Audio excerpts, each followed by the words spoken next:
Kebanyakan permasalahan yang dihadapi manusia bukanlah permasalahan yang sifatnya fisik. Banyak orang menjadi bermasalah gara-gara dia tidak bisa menyikapi kekurangan yang Allah berikan kepadanya. Memikirkan penampilan, bagaimana bisa baik di hadapan manusia, memikirkan baju, memikirkan kendaraan, memikirkan rumah, bagaimana agar orang bisa melihat kita dalam tampilan yang perfect, tampilan yang sempurna. Kalau itu yang menjadi perhatian kita, maka yakinlah bahwasanya kita akan senantiasa hidup dalam rasa tertekan. Suatu ketika Khalifah Umar bin Khattab radhiyallahu an pergi ke Palestina atas undangan orang-orang Palestina. Mereka mau tunduk kepada kekuasaan kekhilafahan Umar bin Khattab dengan syarat bahwasanya yang datang menerima kunci kota itu adalah langsung dari pimpinan tertinggi kaum muslimin, yakni Khalifah Umar bin Khattab. Maka datanglah Khalifah Umar. Ketika mau memasuki Palestina, Umar menuntun unta. Sebelumnya melewati sebuah sungai, sehingga beliau melepas alas kakinya. Alas kakinya disangkutkan di bahu, kemudian beliau menuntun unta. Abu Ubaidah bin Al-Jarrah ketika melihat tampilan pemimpin tertinggi kaum muslimin, beliau mengatakan, "Wahai Amirul Mukminin, kita ini ditunggu orang untuk menyambut kita. Seandainya engkau menggunakan pakaian yang pantas, penampilan yang pantas, maka apa?" Kata Umar bin Khattab, "Andai bukan engkau yang berbicara begitu, wahai Abu Ubaidah." Umar kemudian mengatakan, "Inna kunna azalla qaumin." Kita ini dulu adalah orang-orang yang hina. Fa'azzanallahu bil Islam. Kemudian Allah muliakan kita dengan Islam. Famahma natlubul izzah bi ghairi ma a'azzanallahu bih. Kalau kita mencari kemuliaan dengan selain apa yang Allah telah muliakan kita dengannya, maksudnya kita mencari kemuliaan dengan selain Islam, azallanallah, maka Allah justru akan menghinakan kita. Sejarah mencatat bahwasanya orang-orang Palestina tunduk walaupun Umar datang dalam tampilan yang sangat sederhana. Begitu juga kita bisa melihat bagaimana seorang utusan Sa'ad bin Abi Waqqas, panglima pasukan kaum muslimin waktu itu, mengutus Rib'i bin Amir dengan pakaian yang sederhana, bahkan terkesan lusuh, untuk menghadapi Rustum, jenderal Persia saat itu. Dengan segala kemewahannya dipersiapkan untuk menghadapi utusan dari kaum muslimin yang ternyata pakaiannya sangat-sangat sederhana. Setelah terjadi diskusi yang panjang antara Rustum dengan Rib'i, setelah Rib'i pulang, para pembesar Persia waktu itu melihat bahwasanya Rustum, jenderal Persia ini, kagum terhadap Rib'i bin Amir yang dengan kesederhanaannya tidak berkurang kewibawaannya. Tidak ada rasa minder untuk menghadapi orang sangat bergelimang kemewahan. Maka mereka mengingatkan agar jangan sampai Rustum itu mengikuti ajaran yang dibawa oleh Rib'i bin Amir. Ama tara ila thiyabih. Tidakkah engkau perhatikan pakaian yang dia pakai?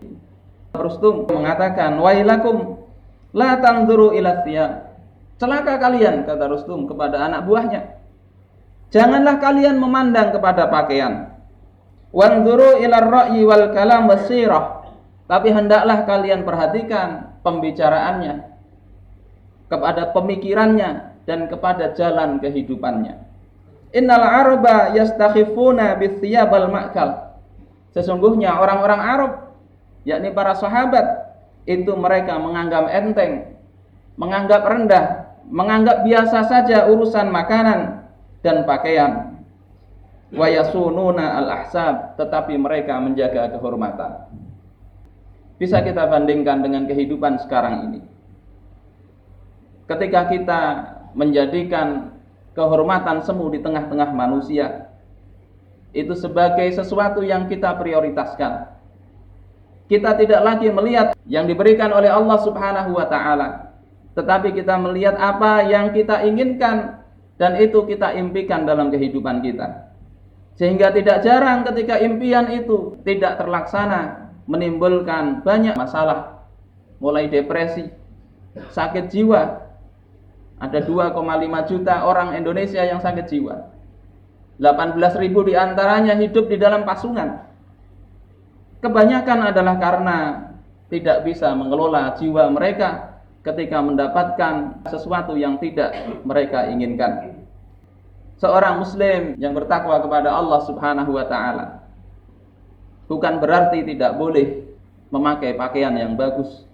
Tetapi mereka kalau memang tidak ada Allah berikan itu, maka mereka mensyukuri apa yang Allah berikan. Ketika Allah memberikan harta yang berlimpah, tidak akan membuat mereka lalai.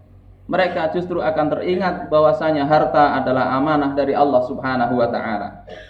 Imam Asy-Syafi'i menceritakan di dalam kitab beliau Al-Um bahwasanya suatu ketika Umar bin Khattab, Abdullah bin Abbas dan Abdurrahman bin Auf pergi ke masjid ketika datang harta dari wilayah yang lain. Mereka membuka penutup, ternyata harta yang melimpah ruah terhampar di lantai masjid. Melihat hal ini maka Umar bin Khattab menangis.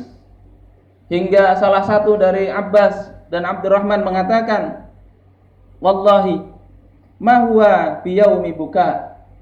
Demi Allah, saat ini bukan hari untuk menangis. Walakinnahu yaumu syukrin wa sururin. Tetapi hari ini adalah hari untuk kita bersyukur dan bergembira. Kata beliau, "Inni wallahi ma dhahabtu haitsu dhahabta, walakinnahu wallahi ma kathura hadza fi qaumin qattun illa waqa'a ba'suhum bainahum." Sesungguhnya demi Allah, kata Umar bin Khattab, aku tidak punya pandangan yang sama seperti kalian. Pendapatku berbeda dengan pendapat kalian. Akan tetapi, tidaklah ini terjadi pada suatu kaum, kecuali keburukan akan terjadi di antara mereka. Harta yang melimpah ketika tidak bisa menyikapi dengan benar, maka justru akan mendatangkan keburukan yang tidak akan terjadi ketika dia miskin. Kemudian Umar menghadap kiblat dan menadahkan tangannya dan berdoa, "Allahumma inni a'udzubika an akuna mustadrajan." Ya Allah, aku berlindung kepada Engkau daripada istidraj. Fa inni asma'uka taqul sanastadrijuhum min haitsu la ya'lamun. Sesungguhnya aku mendengar Engkau berkata, ya Allah, bahwasanya kami akan menarik mereka secara berangsur-angsur ke arah kebinasaan dari arah yang tidak mereka sangka, tidak mereka ketahui.